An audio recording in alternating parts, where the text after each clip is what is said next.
Welcome back, everybody. Hope everyone is doing well. My name is Jason, and in this video, we're going to be taking a look at the moves the BC Lions have made so far in the 2023 CFL offseason. And for BC, last season was a bit of a roller coaster. They end up having an outstanding record and finishing second in the West Division, winning a playoff game, but obviously they start off so hot, look like the best team in the league right out the gate, but then they lose to Winnipeg when Nathan Rourke was still healthy, and then Nathan Rourke a few weeks later gets injured, and we didn't know if he was going to be back for the rest of the season. He's able to return the last couple of weeks of the year and start in that playoff game, win that playoff game, and then ultimately they lose in the West Final to Winnipeg.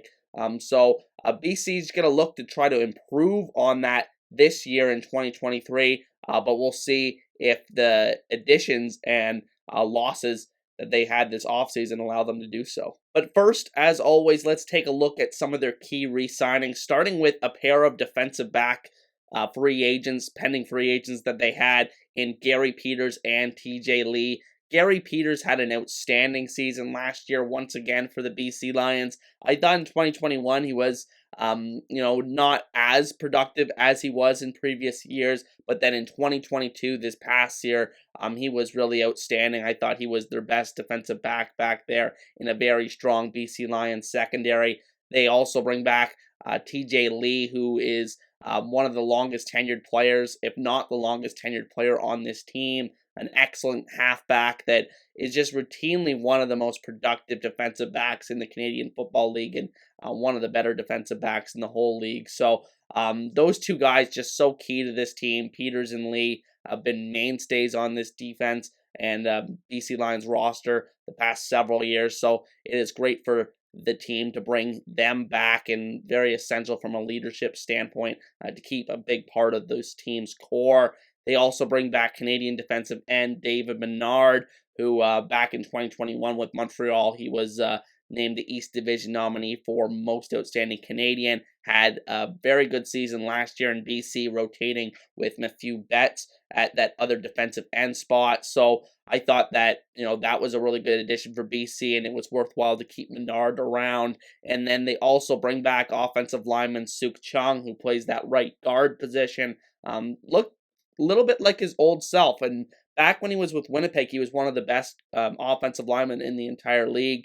Then went out to BC and originally was kind of disappointing in that role. But the last couple of years, you see him starting to return to form, and especially last year, I thought he looked very good. And I think he was, if he wasn't voted an All-Star, I think he was definitely worthy of being an All-Star last year in the CFL. So those are some of the key guys they re-signed. Now let's take a look at their additions and subtractions. Now moving over to the whiteboard, let's start talking about their additions, starting with defensive end Sean Lemon that they bring in from the Calgary Stampeders. Last year's most outstanding defensive player of the West Division, and just an amazing season last year he had in Calgary. What did he have, like 14, 15 sacks?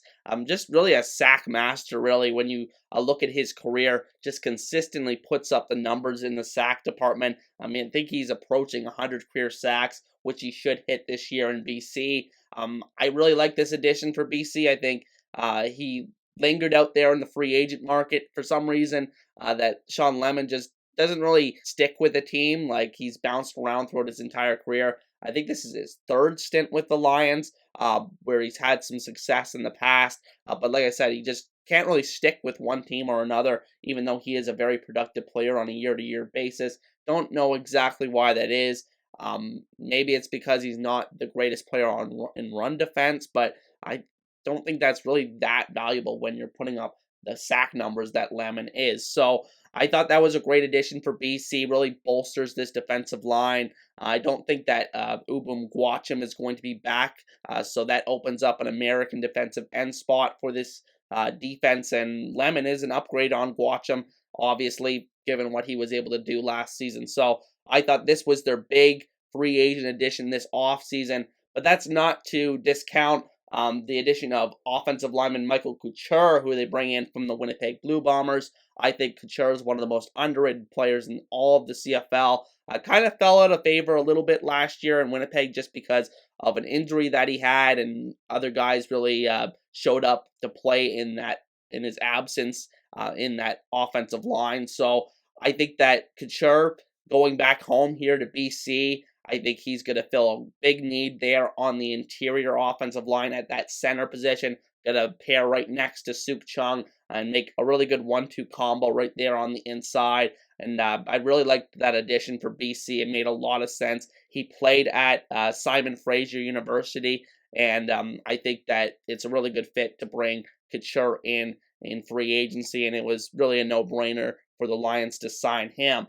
Then they also bring in defensive back Mike Jones from the Montreal Alouettes. I thought Jones had a really strong season last year with the Alouettes, was one of their better defensive backs there at that corner position, brings a lot of physicality. He's always been a great tackler, but I thought last year he really showed out in coverage as well. Just great ball skills. I thought that, he played just really well last year for Montreal, so I thought that's a really good addition. He's going to fit in right well with this really good defensive back group that they have here in BC. They always usually have a very good defensive back group here in BC, so I think Mike Jones will be a welcome addition to that defensive back room. They also trade for quarterback Dane Evans from the Hamilton Tiger Cats. This is a very interesting move because obviously they have Vernon Adams on the roster, and I think Vernon Adams and Dane Evans, it's pretty close between those two guys. I would take Vernon Adams, and I would start Vernon Adams to begin the year, but I think Dane Evans, it's realistic that he can get hot again and step in when Vernon Adams struggles and retake a starting role in the Canadian Football League. So I'm excited to see what Dane Evans can do in BC. It takes a lot of pressure off him, knowing that he doesn't have to be the number one guy going into the season, which I think he really struggled with last year in Hamilton. So I think that was a really good addition for BC, a really low risk. I think it was like a 4th round pick they gave up. Just really not much at all when you look at the value of the CFL draft, especially in those later rounds. They also bring in quarterback Dominic Davis to add to that quarterback room, another experienced CFL quarterback, going to contribute in that short yardage sneak game. It's not really a strength of Dane Evans, so I think Dominic Davis will have a role on this roster regardless as that third guy. I think that he's one of the best in the league at doing that. Just not a guy you would trust to be your starting quarterback, but you don't need him to be. Like I said, I think he's just one of the best at doing that short yardage and can provide some valuable reps as a backup as well in spot duty. So I think they really strengthened the quarterback room this offseason. Even if Vernon Adams struggles, like I said, they do have a backup option now in Dane Evans that's very comparable in terms of talent. And Dominic Davis has a lot of experience in the CFL as well. They also bring in offensive tackle Chris Schluger from the Montreal Alouettes, a guy that's hung around in the CFL for a while now, started to really get his footing with the Alouettes the last couple of years, and I think he's going to be their likely starter at left tackle. It's hard to find experienced tackles in this league right now, but Schluger is a guy that does have some experience, so it was wise to bring him in.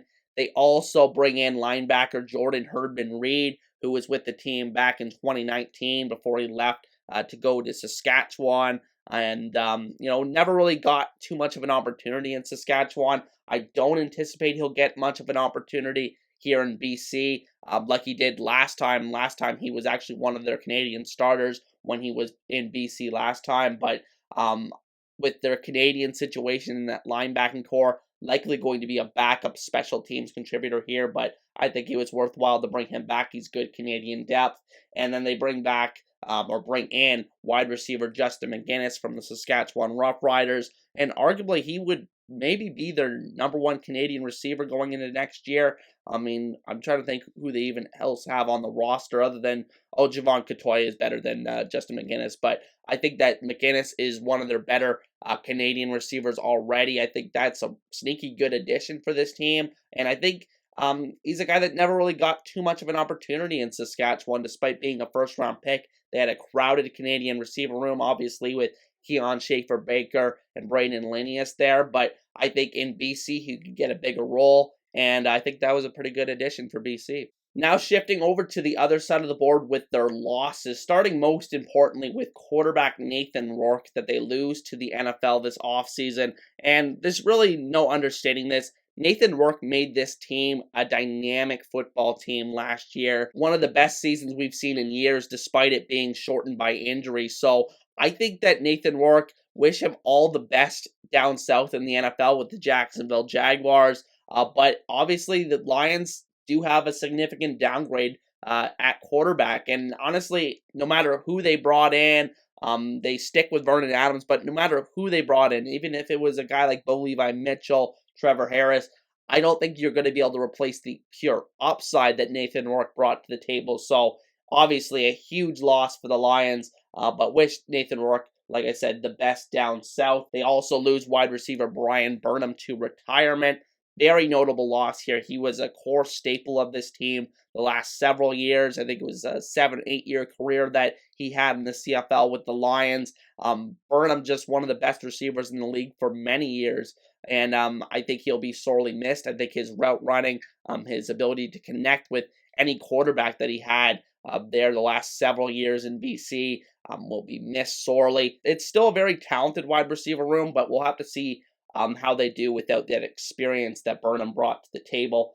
They also lose defensive back Luchez Purifoy, who they released prior to free agency. I assume this was more of a cap casualty.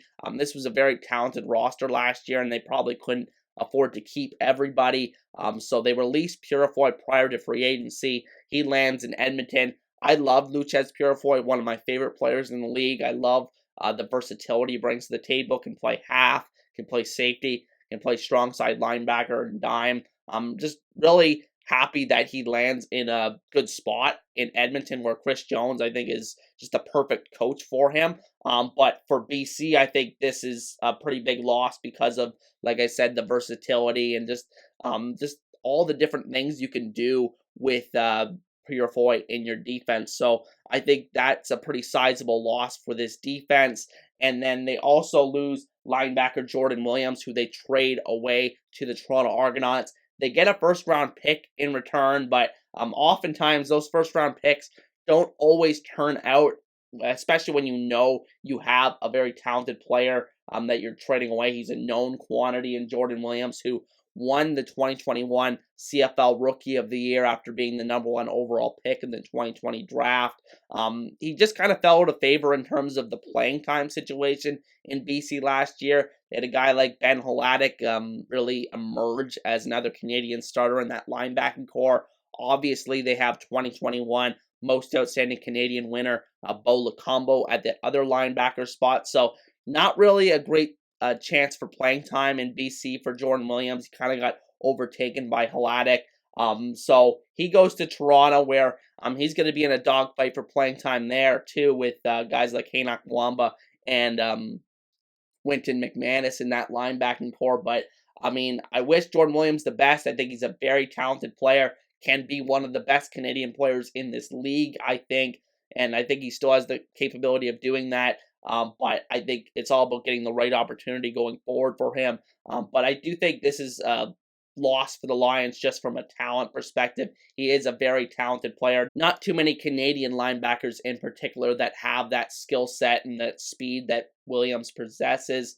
They also lose running back James Butler, key member of last year's team, very versatile back. Had that big game in the opener last year where he had 4 touchdowns. Just a crazy performance there, but overall in the season, just a very good season for James Butler. He goes to Hamilton, and so does offensive tackle Joe Figueroa here, who played left tackle for this team the last several years. I thought he had his best season last year in the CFL with the Lions, protecting Nathan Rourke at that blindside position. And like I said, he goes back to Hamilton where he begun his career. I'm very interested to see how he does in Hamilton. But for the Lions, a little bit of a downgrade going from him to Chris Schluger here, who presumably takes that spot. So I'm interested to see how that works out for the Lions if that offensive line takes a massive step back this season. They also lose offensive lineman Peter Godber, who's more of an interior guy, started for them at center the last couple of years, was a high draft pick of the Lions, I believe 3rd overall out of Rice University a few years back, but he just never really put it all together. He goes to Saskatchewan in free agency, so we'll see how that works out for him, but I think that he is a replaceable player, unlike Joe Figueroa, I think, on that offensive line. And then these final two guys here, linebacker Kevin Francis and defensive back Hakeem Johnson, are more losses from a special teams perspective, especially Kevin Francis, who was the league's leader in special teams tackles last year. The Lions, who struggled a lot with their kick coverage last year, that's something to watch out for, I think, going forward, losing their number one special teams tackler, if that's going to have some effect on that special teams unit next year. And then Hakeem Johnson just really was a backup Canadian defensive back. I think he got a few starts here or there with that defense, but just not really a huge amount of playing time for him on the defensive side, and mostly just a special teams loss, like I said. So ultimately, I think the Lions did pretty well this offseason considering what they had to deal with. Obviously, it's never easy losing your star quarterback, especially one as dynamic as Nathan Rourke, but I think they did a pretty good job bringing in the necessary pieces to really bolster the upside of this roster. I think Lemon's going to be huge for this defensive line. I think Couture will help that interior a lot. And I think Jones will really flush out that secondary. Dane Evans could provide some very quality starts next year for this team. So they're going to have to do this a little bit more by committee this season. I think they're not going to have that star power like they had last year. But I still think this is a very talented roster. Good receivers. Pretty decent offensive line if they can figure that left tackle position out with the loss of Figueroa. I think the defense is very solid. And I think the defense, you could argue, has actually gotten a little bit better with the Lemon and Jones additions. So I'm really excited to see what the Lions have in store for 2023. But you guys will have to let me know what you guys think down in the comment section. And with that said, hope you guys have a great day. And I'll see you guys next time. Peace.